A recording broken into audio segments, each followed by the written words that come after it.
तुमच्या जवळ मला ना जवळजवळ 5 फोन दिसत हा. आहेत. ते कमीच आहेत, अजून असतील तुमच्याकडे फोन. 2 ड्रॉवर मध्ये कसं काय तुम्ही आणि कारण काय एवढे फोन हँडल करायचं? कसं आहे माहिती का, हे तुम्हाला अतिशयोक्ती वाटेल, पण त्याचं कारण असं आहे, तुम्ही किचनमध्ये झोपता का?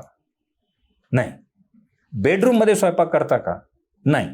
म्हणजे प्रत्येक विषयाला वेगळं जागा आहे. मग सगळे विषय एकत्रच एका फोनमध्ये का भरता? त्याच्यातच सोशल मीडिया आहे, त्याच्यातच व्हॉट्सअप आहे, त्याच्यात फेसबुक, त्याच्यातच इंस्टाग्राम, त्याच्यातच बँकिंग, त्याच्यातच तुमचे नातेवाईकांचं सगळे तुमचं ऑफिशियल काम, व्हॉट्सअप, बिझनेस करत असाल तर त्याचे कोटेशन सगळं एकाच फोनमध्ये. आणि एक फोन हॅक झाला की तुमचं आयुष्य बरबाद.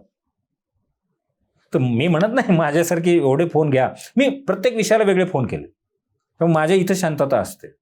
सायबरच्या केसेससाठी एवढे विषय हाताळतो. माझे स्वतःचे व्यवसाय जे काही आहेत प्रोफेशनल, ते प्रोफेशनसाठी माझा वेगळा व्यवसाय, वेगळा फोन आहे. म्हणजे प्रत्येकाने 2 फोन. किमान माझं म्हणणं आहे सगळ्यांसाठी की 2 फोन तरी ठेवा.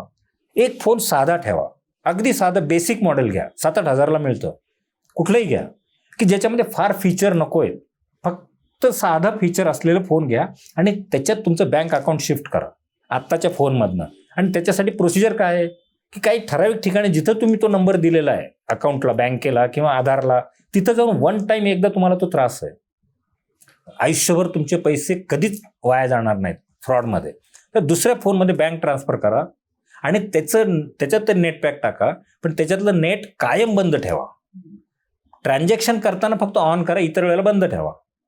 सगळ्यात सुरक्षित उपाय. आणि दुसरा फोन ज्याला आम्ही मंडई फोन म्हणतो, ज्याच्यात सगळंच आहे, मच्छी बाजार, तर त्याच्यामध्ये मग तुमचं सगळं चालू द्या. हा फोन तुम्हाला सुरक्षित ठेवेल. संपूर्ण व्हिडिओ पाहण्यासाठी ओनली मानिनी चॅनलला जरूर भेट द्या.